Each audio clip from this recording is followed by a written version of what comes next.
Hi, so I'm William Razor, and I am a computer security researcher. And I've spent the last roughly almost 3 or so years looking for new open problems in the field of security vulnerability research specifically. And what I've found to be very interesting is that normally when we talk about doing vulnerability research, we're referring to ways to uh, deliver unexpected or malformed input into a program to get it to misbehave. Because ultimately, when we talk about security vulnerabilities in the context of software, we're talking about ways that you can, as either a defender or an attacker, find software defects that allow the adversary to achieve their goals. For example, the classic problem going back to the 80s had to do with the ability to overwrite parts of the computer's memory, oftentimes to redirect to where the program would point to. And that's how we ended up with the Morris worm in the 80s, where overwriting the return address on the stack, the call stack, would lead to the ability to point back to shellcode. And ever since, these type of problems still come up because programs are large, and non-trivial large programs also uh, usually don't exist without kind of these bugs. And obviously, if your goal is to do something malicious, your goal is to find places in the program that allow you to trick the program into doing your bidding.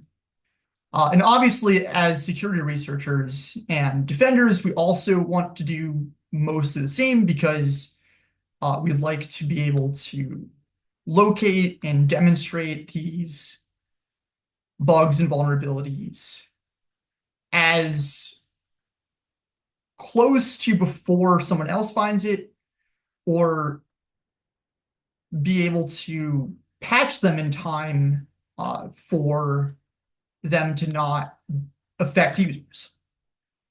However, as an open problem in this space, most of the fuzzers that we have access to, the term fuzzing refers to the effort of supplying input that doesn't make a whole lot of sense and try to trigger bugs. My point being is that most of the time, in order to gather useful feedback from the fuzzing inputs, we need to have some methodology of gathering coverage information, which is normally done through program instrumentation. And program instrumentation is very easy to do proactively rather than retroactively. And that's something that I think is interesting, that a lot of systems are open source, and that has certainly led to a lot of advantages in the space of looking for vulnerabilities in open source programs. However, as researchers, as academic researchers, and pure researchers, our goal isn't to just work on problems that are already solved, but to come up with hypothetical problems a lot of the time that are interesting in the sense of moving the state of the art forward. And one of those scenarios that I had in mind was looking into what types of challenges have not been fully ironed out in the space of working with programs that aren't distributed as source code. And what that did for me was that I very quickly fell into two camps here. So programs that are distributed as closed source binaries typically do not have what's known as anti-analysis. And anti-analysis is a collection of ways to make programs very difficult to either run a debugger against them. Sometimes you'll have what's known as anti-debugging. So often, there's a tool called a debugger, and the way that a debugger works is that it essentially tells the running process that it wants to read its memory and be able to poke and step through what it's doing as it's running. Obviously, if your goal as a developer, or oftentimes a malicious actor, is you don't want people to reverse engineer your program. So this is also true for like copy protection as well, but basically the idea is that rather than just including native machine instructions, which we'll get to later, there are also various techniques like drunk instructions and self-modifying code that is one type of scenario where you would want to perform analysis on a program that you don't have the source code for. And that started to become a completely different problem, but related to the idea of fuzzing and getting code coverage. So that's what I wanted to be very clear about, was that protected and unprotected program analysis in my work started to become a very clear separation of concerns. And that's really where I would say there are different implications for the types of challenges, though related, start to divert.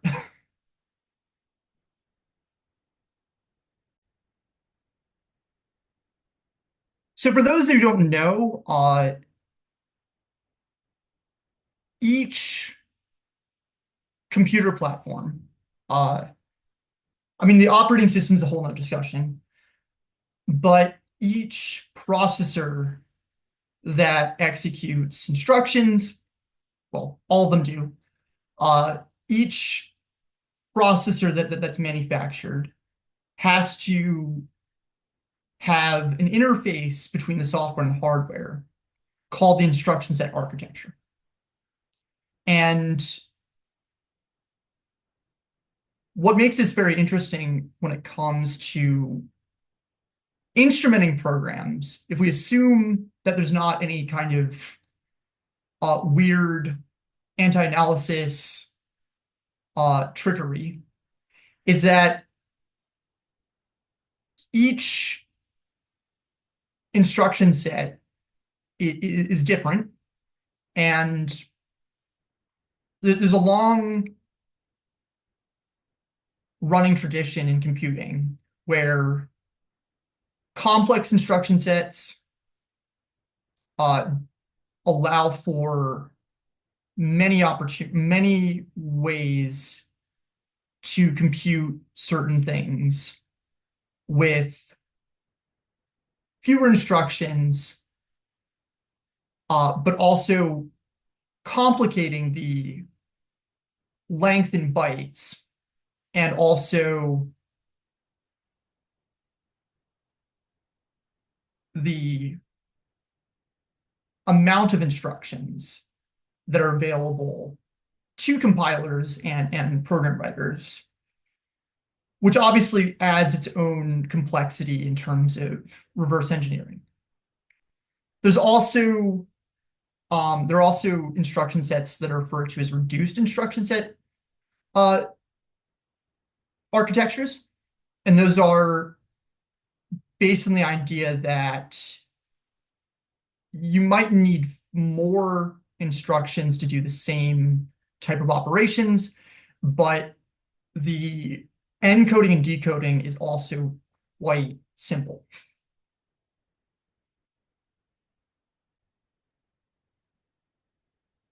So what gets really interesting about this is that if the goal is to instrument a program,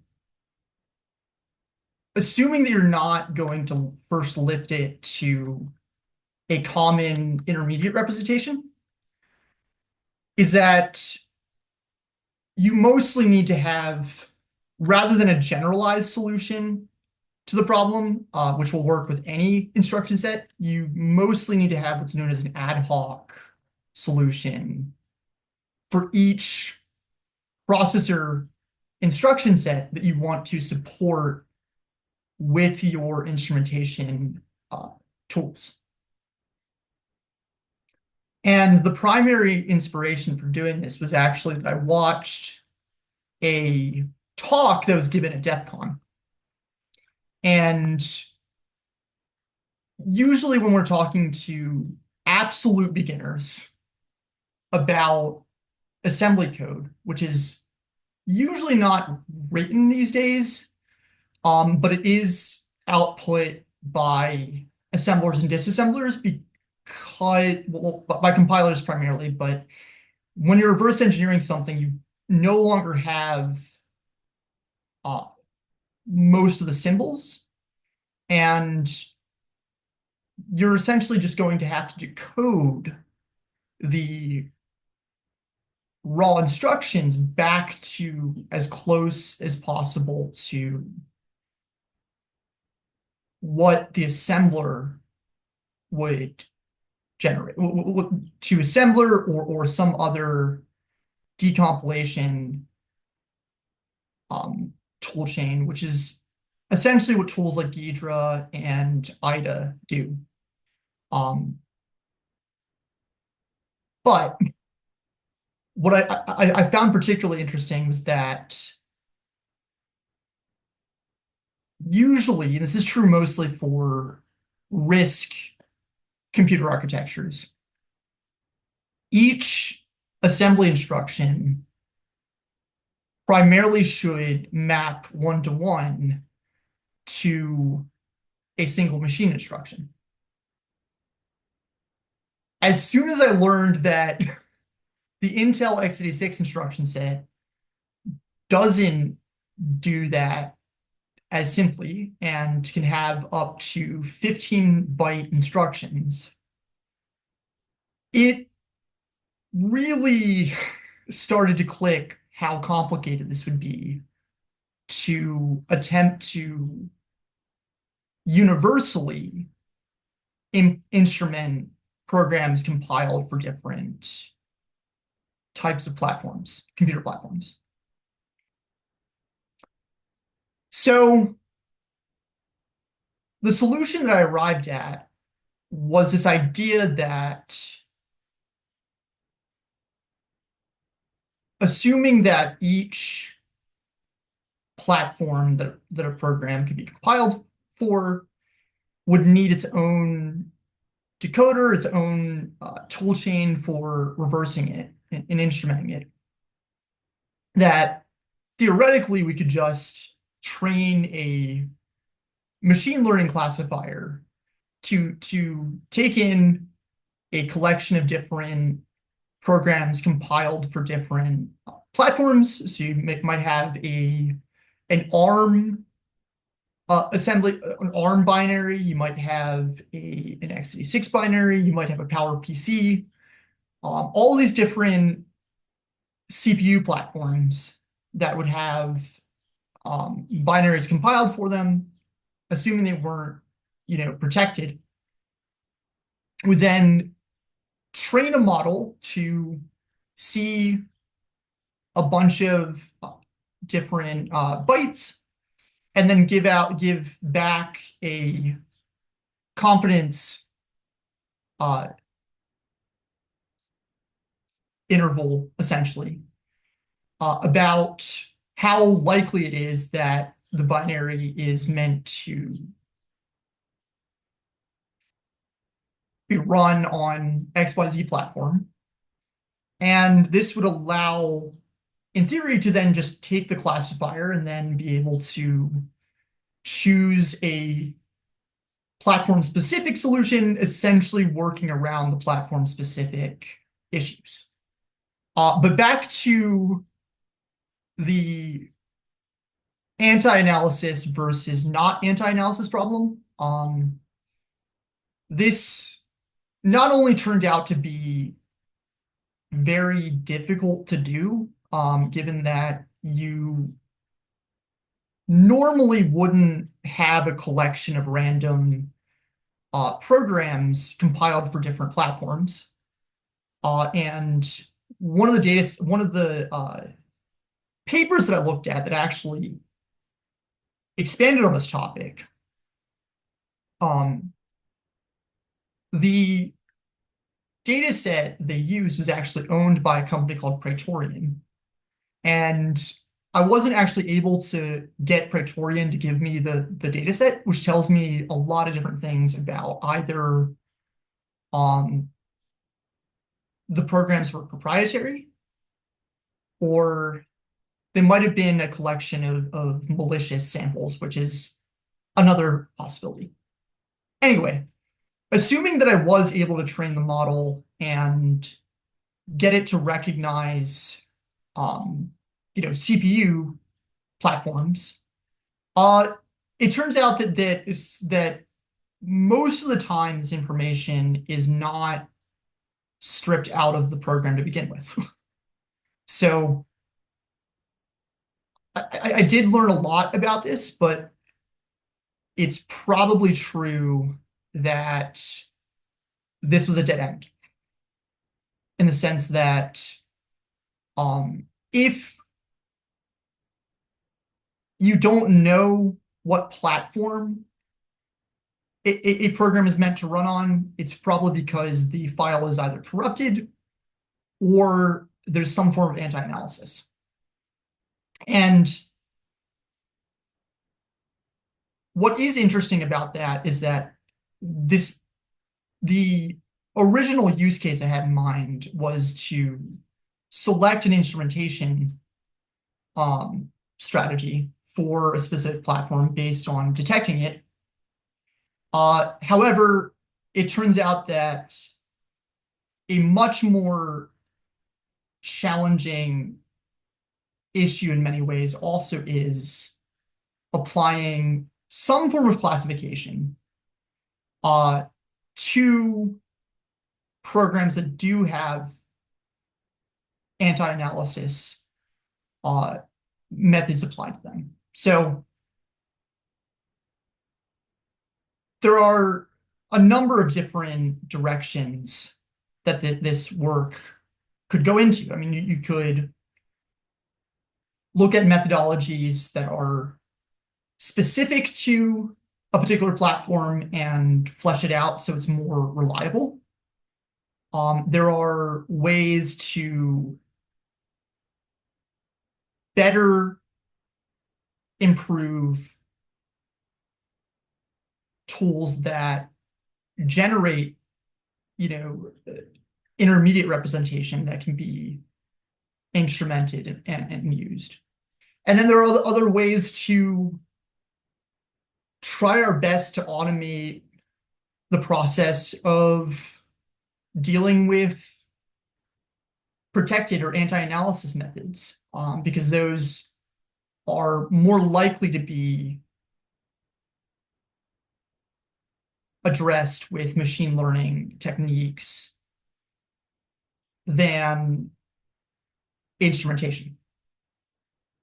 So thank you.